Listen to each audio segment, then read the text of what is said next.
କରଞ୍ଜା କରଞ୍ଜିଆ ଆଗରୁ କରିଥିଲେ କି ଫୋନ? ଆଗରୁ ଥରେ କରିଥିଲେ। କଣ ହେଲା ଗୀତାରେ? ଗୀତାରେ ଲେଖା ହେଇଛି ଯେ ଗୀତା ଶାସ୍ତ୍ର ଏବଂ ପୂର୍ଣ୍ଣଜ ପଠେତ ପ୍ରୟତ ପୁମା ବିଷ୍ଣୁ ଓ ପଦମ୍ବା କୁନ୍ତି ଭୟା ସକା ଦିବଜିତ ଗୀତା ଦହନ ଶିଳସ ପ୍ରାଣାୟାମ ପରଶଚ ଏବଂ ସନ୍ଧି ପାପାନି ପୂର୍ବଜନ୍ମ କୁତାନି চ ମଳ ନିର୍ବଣଚନ ପ୍ରଂସାଂ ଜଳସନାନ ଦିନେ ଦିନେ ଗୀତା ସୌଗୀତା ଯୋଉ ଲେଖା ହେଇଛି କଣ ସେଟାରେ ଗୀତା ପଢିଲେ ମୁକ୍ତି ମିଳିବ? ହଁ ଆଜ୍ଞା ଗୀତା ପଢିଲେ ମୁକ୍ତି ମିଳିବନି। ଆଜ୍ଞା ବୁଝିଲ ନା? ଗୀତା ପଢିଲେ ମୁକ୍ତି ମିଳିବନି। ସଦ୍ଗୁରୁଙ୍କ ଦ୍ଵାରା ଯଦି ତମେ ସଦ୍ଗୁରୁଙ୍କ ନିର୍ଦ୍ଦେଶରେ ଯଦି ପଢିବ ମୁକ୍ତି ମିଳିବ।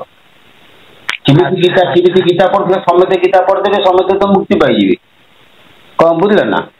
ଆଜ୍ଞା ନାଇଁ, ସଦ୍ଗୁରୁଙ୍କ ଗୁରୁ ଉପଦେଶ ସୂତ୍ରରେ ଏହି ପରିସ୍ମରିଲେ ସତ୍ୟ ସତ୍ୟ ସତ୍ୟ ମୁକ୍ତି ଲାଭ କରିବୁ ହେଳେ। ଗୁରୁ ଉପଦେଶ ସୂତ୍ରରେ ଯଦି ସ୍ମରିବ, ବୁଝିଲ ନା? ଖାଲି ମନେ ମନେ ଗୀତା ପଢିକି ପାଠ କରିଦବ ତମର ପାପ ଖଣ୍ଡନ ହେଇଯିବ। ଏଇଟା ମୋ ଦ୍ଵାରା ମୋ ବିଶ୍ୱାସ ନୁହେଁ ହେଲା। ତମେ ଗୁରୁ ସଦ୍ଗୁରୁ କରିକିରି ସଦ୍ଗୁରୁଙ୍କ ଉପଦେଶ ସୂତ୍ରରେ ଗୀତା ପାଠ କରିବ। ଗୀତା ପାଠ ଅର୍ଥ ନୁହେଁ ଯେ ଗୀତା ବହିଟାକୁ ପଢିବା। ବୁଝିଲ? ଗୀତା ପାଠ ଅର୍ଥ ଗୀତାର ମର୍ମାର୍ଥ ସଦ୍ଗୁରୁ ଦେବେ ହେଲା କି? ଗୀତାକୁ ଯୋଗ ମାର୍ଗରେ ଗୁରୁ ବୁଝେଇ ଦେବେ। ସେ ଯୋଗ ମାର୍ଗରେ ଗୀତାକୁ ସ୍ମରଣ କଲେ ତମେ ମୁକ୍ତି ପାଇବ। ଖାଲି ପଢିଦେଲେ ଶୁଣ, ଖାଲି ପଢିଦେଲେ ତ ସମ୍ଭବ ନୁହେଁ। ଆପଣ ଛାଡିଛନ୍ତି ଗୀତା ମୁଁ ଦେଖୁଛି ଯେ। ହଁ ହଁ ଆଜ୍ଞା ହ୍ୟାଲୋ।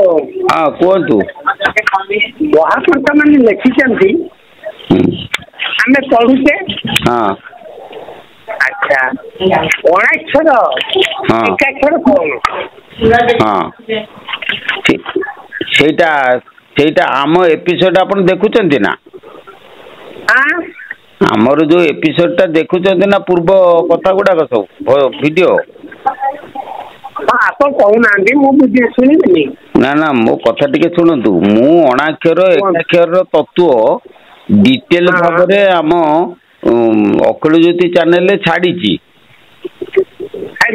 ହଁ ଡିଟେଲ ଛାଡିଛି। 20-25 ମିନିଟ ଲେଖା ମୁଁ ତାକୁ ଛାଡିଛି। ଆଜ୍ଞା ଆଜ୍ଞା ଶୁଣନ୍ତୁ, ମୋର ତ ବଡ ମୋବାଇଲ ନାହିଁ।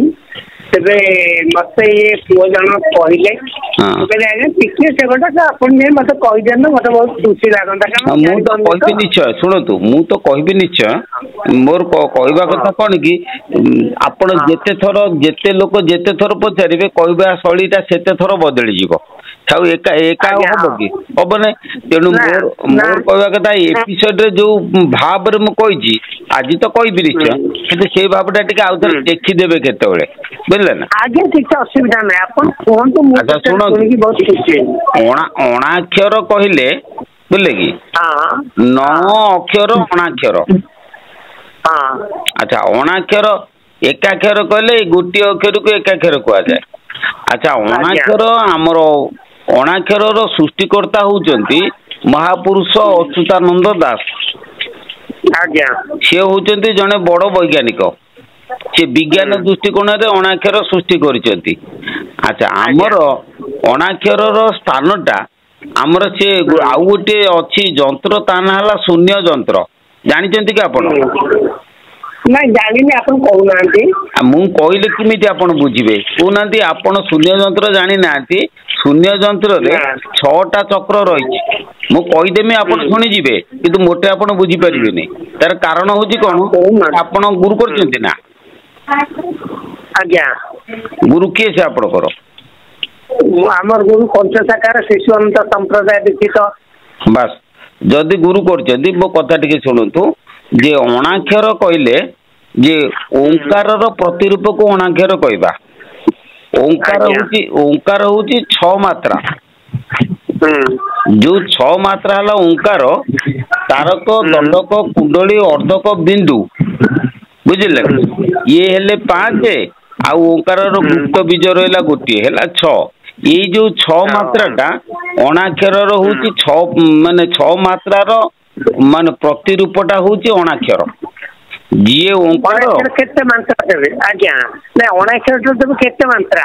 ଅଣାକ୍ଷରଟା 5 ମାତ୍ରା। पंचमात्रा हाँ अणाक्षरटा है पंचमात्रा आउ ओंकार मध्य है पंचमात्रा।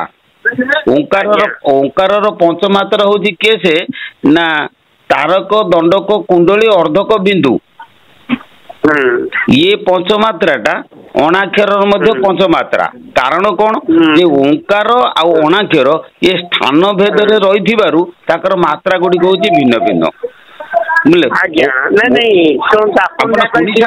आपण शुणी सारंतु मु कही सारे आपण क्लियर हे तरतर हुंत नै जे गोटे कथा जी ओंकार जो पंचमात्रा रहिला सेही पंचमात्रा ओंकार स्थान जोठी सेठी से पंचमात्रा रहिला अणाक्षर स्थान जोठी से रहिला पंचमात्रा सेठी किंतु अणाक्षर होची आमर शून्य जंत्र रे जो 6टी चक्र रहिले नलिनी नालिनी ज्योति स्तार गुरु सहस्रार ये 6टी चक्र जो जगह रहिले शून्य रे रहिले ता ना होची शून्य जंत्र बुझले ये शून्य जंत्र रे नलिनी नालिनी ज्योति स्तार गुरु हैला 11 चक्र सहस्रार हैला 12 चक्र से गुरु चक्र रे अणाक्षर स्थान बुझिपारे अणाक्षर जो गुरु चक्र स्थान अणाक्षर किए से ना आत्मज्योतिर प्रतिफलन होचे अणाक्षर एवं से अणाक्षरटा कौन हुए ना पंचभूतर प्रकृति घेनिकी से सृष्टि हुए। पंचभूतर प्रकृति के पृथ्वी जल अग्नि वायु आकाश ये पांचभूत को पंचभूत कहा जाए एवं तार जो शक्ति बा तार जो प्रकृति की पंच तत्व कहा जाए। तेणु पंचभूतर प्रकृति जो शक्ति रे प्रकाश पाए बा जो चेतना शक्ति रे प्रकाश पाए ताकू कहा जाए अणाक्षर। तेणु अणाक्षर पंचमात्रा गोटे मात्रा है पृथ्वी गोटे मात्रा है जल गोटे मात्रा है अग्नि गोटे मात्रा है वायु गोटे मात्रा है आकाश। ये पांचटा प्रकृतिर 5 प्रकार शब्द रही कंपन रही से कंपन को आम 5 प्रकार मात्रा परिणत कर से मात्रा कौन हुए ना अणाक्षर मूल बीज है अकार बुझल। तेणु बुझिपारे ना अणाक्षर मूल बीज है किए अकार तेणु तार अकार टी है आपणकर आकार है अग्नि तत्व उकार है पृथ्वी तत्व ईकार है वायु तत्व अकार है जल तत्व नादटा बिंदु है आकाश तत्व। पंच तत्वटा 5 प्रकार मात्रा है एवं तार मध्य 5 प्रकार वर्ण अच्छी कौन बिंदु नीलवर्ण रक्तवर्ण अर्थमात्राय हरिद्र वर्ण तारक कृष्ण दंडक मेवच श्वेतवर्ण तु कुंडली महाशक्ति महारूपा प्रणव पंचवनस्मिन् दयानिधि से उचित। अर्थात आपणकर नासा तारक उकरम नासा रे तारक बीज रहिला आ उकार मात्रा रहिला एवं सेटा पीतवर्ण।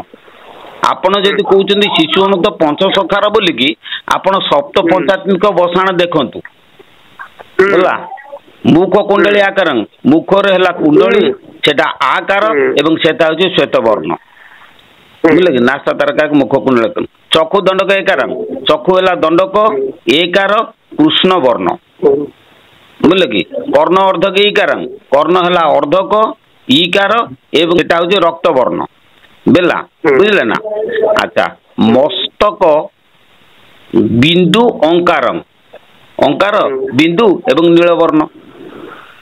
तेणु ये जो मुख नासा चक्षु कर्ण मस्तक 5 जगार आमर कौन हुए ना जो ओंकार 5टा मात्रा 5टा वर्ण 5टा प्रकृति 5टा तत्व बहन करी शरीर जंतु को परिचालना करती अणाक्षर कह जाए। अणाक्षर रहिले केउठी मुख नासा चक्षु कर्ण मस्तक आपणकर ओंकार रहिले कोउठी ओंकारटा रहिला कोउठी ना अनाहत चक्र रे अनाहत चक्र रे प्रणव ध्वनि एवं तार मात्रा रहिला मुख नासा चक्षु कर्ण एवं मस्तक कमला ना। तेणु यह ही हूँ अणाक्षर तत्व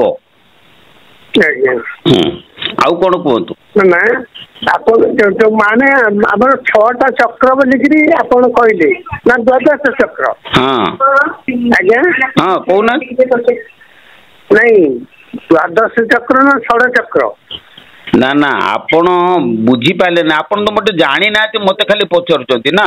ମୁଁ ଯୋଉ ଷଡ଼ଚକ୍ର ଆପଣ କହୁଛନ୍ତି କଣ ବୁଝିଲେ ନା, ସେ ଷଡ଼ଚକ୍ର ହଉଛି ପବନ ଚକ୍ର। ଆଉ ଉପରେ ଯୋଉ ଷଡ଼ଚକ୍ର ସେଟା ଶୂନ୍ୟ ଚକ୍ର, ସେଥିରେ ପବନର ଗତାଗତ ନାହିଁ, ସେଟା ଶୂନ୍ୟରେ ଉଦୟ ହୁଏ। ଶୁଣନ୍ତୁ, ସେଇଟା ଶୂନ୍ୟରେ ଉଦୟ ହୁଏ, ସେଥିପାଇଁ ଅଚ୍ୟୁତାନନ୍ଦ ମହାପୁରୁଷ ତା ନାଁ ଦେଇଛନ୍ତି ଶୂନ୍ୟ ଯନ୍ତ୍ରରେ ଶୂନ୍ୟ ଚକ୍ର। ଶୂନ୍ୟ ଚକ୍ର ହେଲେ 6ଟି, ଆପଣଙ୍କର ବାୟୁ ଚକ୍ର ହେଲା 6ଟି। ବାୟୁ ଚକ୍ର କିଏ ସେ ନା ଆଧାର ଲିଙ୍ଗ ନାଭି ହୃଦକଣ୍ଠ ଲଲାଟ, ବୁଝିଲେ। ଇଏ ହେଲା ପବନ ଚକ୍ର, ଏଥିରେ ପବନ ଚକ୍ରାକାରରେ ବୁଲେ, ତାକୁ ପ୍ରାଣ ଚକ୍ର ମଧ୍ୟ କହିବା, କାହିଁକିନା ପ୍ରାଣ ଶକ୍ତିର ପ୍ରବାହରେ ଏଇ 6ଟି ଚକ୍ର ପରିଚାଳିତ ହୁଏ। ଆତ୍ମଶକ୍ତିର ପ୍ରଭାବରେ ଶୂନ୍ୟ ଚକ୍ର ପରିଚାଳିତ ହୁଏ। ଶୂନ୍ୟ ଚକ୍ରରେ ଆତ୍ମଶକ୍ତି ଏବଂ ଏଇ ଯୋଉ ବାୟୁ ଚକ୍ରରେ ଆପଣଙ୍କର ପ୍ରାଣ ଶକ୍ତି। କଣ ବୁଝିପାରିଲେ ନା? ତେଣୁ ଏଇ ଯୋଉ 12 ଚକ୍ର ଆପଣ ଆମର ରହିଲା, ସେ 12 ଚକ୍ରରୁ ଗୁରୁ ଚକ୍ରରେ ହଉଛି ଅଣାକ୍ଷରର ସ୍ଥାନ ଏବଂ ତାର ପ୍ରକାଶ ସ୍ଥଳ ହଉଛି ଆପଣଙ୍କର ମୁଖ, ନାସା, ଚକ୍ଷୁ, କର୍ଣ୍ଣ ଏବଂ ମସ୍ତକ। ଆଉ କଣ ଯେ ଆମ ଶ୍ରୀ ବ୍ରହ୍ମ ଅବଧୂତ ଠାକୁର ଶ୍ରୀ ଦୟାନିଧି ପରମହଂସ କହିଲେ କଣ ଶୁଣନ୍ତୁ, ଯେ ଓଙ୍କାରଟା ହଉଛି ଓଙ୍କାରରୁ 3 ନାମ ସୃଷ୍ଟି, ବୁଝିଲେ ନା। ହ୍ୟାଲୋ, କୁହନ୍ତୁ। ଆପଣ ମନ ତ କୁଆଡେ ଦେଇ ଦଉଛନ୍ତି? ନା ନା ମୁଁ କୁଆଡେ ଦେଇନି। ଆପଣ ଶୁଣନ୍ତୁ, ଓଙ୍କାରରୁ 3 ଗୋଟି ନାମ ସୃଷ୍ଟି, ବୁଝିଲେ। ଓଙ୍କାରରୁ 3 ନାମ କେମିତି ସୃଷ୍ଟି ହେଲା ମୁଁ ଆପଣଙ୍କୁ କହୁଛି, ଶୁଣନ୍ତୁ। ସମୟ ଅଛି ତ, ଶୁଣିବେ ତ? ହଁ କୁହନ୍ତୁ କୁହନ୍ତୁ। ମହାମନ୍ତ୍ର 16 ନାମ 32 ଅକ୍ଷର, ମହାମନ୍ତ୍ର 16 ନାମ 32 ଅକ୍ଷର, ସହଜ ସୂତ୍ରରେ ମନ ଭଜନ କର। ମହାମନ୍ତ୍ର 16 ନାମ 32 ଅକ୍ଷର, ହରେ ରାମ କୃଷ୍ଣ 3 ତ୍ରିବିଜ ଭାବକୁ ଘେନି, ସୂତ୍ରରେ ଅଜପା ସ୍ୱରେ ଖେଳୁଛି ତ୍ରିବେଣୀ ଝରେ, 32ରୁ 3 ଛାଡ଼ି 2କୁ ଧର। ମହାମନ୍ତ୍ର 16 ନାମ 32 ଅକ୍ଷର, ଆସୁଛି ଯାଉଛି ବାର, ବାରିଣ ଚିତାରେ ଧର, 12 13 ତ୍ରିକୁଟରେ ବାକି ଚାହା ନୟନରେ, ବୋଲେ ବିଶ୍ୱମ୍ଭର ଘେବ ମୁକତି ତୋର। ମହାମନ୍ତ୍ର 16 ନାମ 32 ଅକ୍ଷର, ଓଙ୍କାରରୁ 3 ନାମ ହରେ ରାମ କୃଷ୍ଣ ସୃଷ୍ଟି, ହରେ ରାମ କୃଷ୍ଣକୁ ରିପିଟ୍ କଲେ ସେଥିରୁ ମହାମନ୍ତ୍ର ସୃଷ୍ଟି। ତେଣୁ ମହାମନ୍ତ୍ର ହଉଛି 16 ନାମ 32 ଅକ୍ଷର, କିନ୍ତୁ ତାର ବୀଜ ହଉଛି କିଛି ନା 3 ନାମ 6 ଅକ୍ଷର, ହରେ ରାମ ଏବଂ କୃଷ୍ଣ। ତେଣୁ ହରେ ରାମ କୃଷ୍ଣ ଆପଣ ଆମର କୁହାଯାଇଛି, ଓଙ୍କାରଟାକୁ ଓ ଅର୍ଦ୍ଧଚନ୍ଦ୍ର ବିନ୍ଦୁ, ଓକାରଟା ହେଲା ହରେ, ଅର୍ଦ୍ଧଚନ୍ଦ୍ରଟା ହେଲା ରାମ, ବିନ୍ଦୁ ହେଲା କୃଷ୍ଣ। ତେଣୁ ଏଇ ଯୋଉ ହରେ ରାମ କୃଷ୍ଣ ଇଏ ହଉଛି 6 ଅକ୍ଷର, 6 ଅକ୍ଷରଟି 6 ମାତ୍ରା। ସେ 6 ମାତ୍ରା ଭିତରେ ଶ୍ରୀ ଶ୍ରୀ ଦୟାନିଧି ପରମ ଦେବ ଗୋଟେ ଭଜନ ଲେଖିଲେ, ହକାରକୁ ଥୁଅ ରେ ହ ଗାର ବାମେ ଦିଅ, ରାକାର ଦକ୍ଷିଣ ଭାଗେ ଲକାଅ, ମଙ୍କାରକୁ ନେଇ ମଉଳି ଶିଖରେ ଦେଇ, କୃକାରକୁ ପାଦ ତଳକୁ ଦିଅ, ସ୍ନଇକାର ଶିର ପର ଦେଇ, ମନ ଲୟ ଲଗା ବ୍ରହ୍ମସୂତ୍ରର। ତେଣୁ ହରେ ରାମକୃଷ୍ଣ ଯୋଉ 3 ନାମ ହେଲା, 3 ନାମରୁ 6ଟି ଅକ୍ଷର ହେଲା, ଏଇ 6ଟି ଅକ୍ଷର ହଉଛି 6ଟି ମାତ୍ରା। କିଏ ସେ ନା ହ ହଉଛି ଅକାର, ରା ହଉଛି ରେ ହଉଛି ଏକାର, ରା ହଉଛି ଆକାର, ମ ହଉଛି ଅଙ୍କାର, କୃ ହଉଛି ଉକାର, ସ୍ନ ହଉଛି ଇକାର। ତେଣୁ ଏଇ 6 ମାତ୍ରା ଅକାର ଧିଅରେ 5 ମାତ୍ରା ଘେରିକିରି ଇଏ ଅଣାକ୍ଷର ସୃଷ୍ଟି ହେଇଛନ୍ତି। ତେଣୁ ଅଣାକ୍ଷର ହଉଛି ଓଙ୍କାରରୁ ଅଣାକ୍ଷର ସୃଷ୍ଟି, ଏବଂ ଏଇଟା ହଉଛି ନିଶ୍ଚିନ୍ତ ଅଣାକ୍ଷର ସ୍ଥାନ ଗୋଟେ ଅଲଗା ଜାଗା, ଓଙ୍କାର ସ୍ଥାନ ଅଲଗା ଜାଗା, ଏମିତି ସବୁ ଚାଲିଛି। ଆଉ କଣ, ଇଏ ହଉଛି ଅଣାକ୍ଷରର ତତ୍ତ୍ୱ ମୁଁ ଆହୁରି ପ୍ରଚ୍ଛନ୍ନ ଭାବରେ ଲେଖିଛି। ମୋ ଏପିସୋଡ ଯଦି ଦେଖିବେ ସେଥିରେ ପ୍ରଚ୍ଛନ୍ନ ଭାବରେ ଲେଖିଛି। ଆଉ କଣ କୁହନ୍ତୁ? ନାଇଁ ଯାହା କହିଲେ ଠିକ ଭୁଲ କଥା ନୁହଁ, ଆମେ ଶୁଣିକି ବହୁତ ଖୁସି ଲାଗୁଛି। ଆମେ ଟିକେ ଜାଣିନୁ ନା, ଆପଣ ମାନଙ୍କୁ ଶିଖିବାର ଅଛି, ଶୁଣିବାର ଅଛି, ଜାଣିବାର ଅଛି। ହଉ କିଛି ଅସୁବିଧା ନାହିଁ। ହରେ କୃଷ୍ଣ ରାମଶ୍ୟାମ, ଆଜ୍ଞା ଟିକେ ହରେ କୃଷ୍ଣ ରାମଶ୍ୟାମ ନନ୍ଦକନ୍ଦ ଦିନ ଧର୍ମ ସାଧୁ ମଧୁ କାମ ବ୍ରହ୍ମ। ଆଜ୍ଞା କହୁନା ତାକୁ କାହିଁ ଲେଖିଛନ୍ତି? ସେଟା କଣ ମୁଁ ସେୟା ଆପଣଙ୍କୁ ପଚାରୁଛି। ନାଇଁ ସେଟା ଗୁରୁ ଘର ପାତ ମୁଁ ଫୋନରେ କହିପାରିବିନି। କମିଲେ ସେଟା ହଉଛି 13 ନାମ 3 ବୀଜ। ବୁଝିଲେ? ଶୁଣନ୍ତୁ ତାକୁ ବୀଜ ମହାମନ୍ତ୍ର କୁହାଯାଏ। ସେଟା 3 ବୀଜ 13 ନାମ। ହରେ ରାମ କୃଷ୍ଣ ଶ୍ୟାମ କ୍ଲିଂ ଶ୍ଲିଂ କ୍ଲିଂ ଦାମ ସାଧୁ ମଧୁ ନନ୍ଦକନ୍ଦ ଦିନ ଧର୍ମ କାମ ବ୍ରହ୍ମ। ହଁ ଇଏ ତ ଯଦି ଆପଣ ଗୁରୁ କହିଛନ୍ତି ଗୁରୁକୁ ପଚାରୁନାହାନ୍ତି। ଗୁରୁ ନାଇଁ ଶୁଣନ୍ତୁ, ଆପଣ ଖରାପ ଭାବନ୍ତୁନି ନା, ମୁଁ ତ ଖରାପ ଭାବେ ନା। ଗୁରୁଙ୍କୁ ପଚାରିବା ଯା, ଶୁଣନ୍ତୁ ଆଜ୍ଞା, କୁହନ୍ତୁ। ଗୁରୁଙ୍କୁ ପଚାରିବା ଯା, ଦିବ୍ୟ ଲୋକଙ୍କୁ ପଚାରିବା ମଧ୍ୟ ସେଇଆ, ସେ ବି ଗୁରୁ। ହଁ ମୁଁ ବୁଝୁଛି, ସେ ବି ଗୁରୁ। କିନ୍ତୁ ଆପଣ ଯଦି ଯାହାକୁ ପଚାରୁଛନ୍ତି ତାଙ୍କୁ ଯଦି ଗୁରୁ ଆସନରେ ବସେଇବେ, ସେ ଆପଣଙ୍କୁ କହିଦେବେନି। ଆଜ୍ଞା ଆଜ୍ଞା।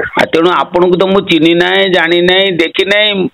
ମୁଁ ଆପଣଙ୍କ ପାଖରେ ରହିଲି କେମିତି, ଆପଣ ମୋ ପାଖରେ ରହିଲେ କେମିତି? ଗୋଟେ କଥା କରନ୍ତୁ, ଆପଣ ଯିବା ଆସିବା କରନ୍ତୁ।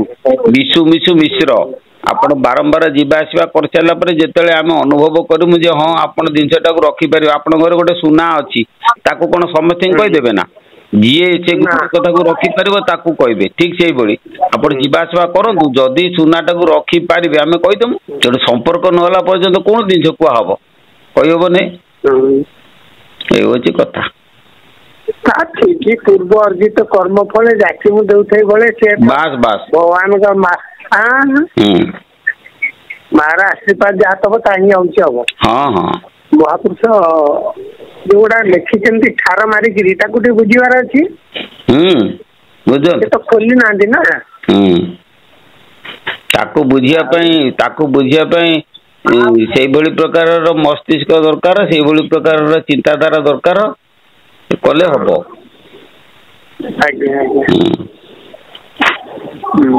ଖାଲି ବୁଝିଗଲେ ହବନି, ତାକୁ ଅନୁଭବ କରିବା ପାଇଁ ପଡିବ। ଗାଇଲେ ବାଇଲେ କହିଲେ କି ହେବ, ଅନୁଭବ କଲେ ପାଇ ଜୀବର ଗତିଟି ମୂଳ ଅନୁଭବ, ଗୁରୁ ବିନା ଗତି ନାହିଁ।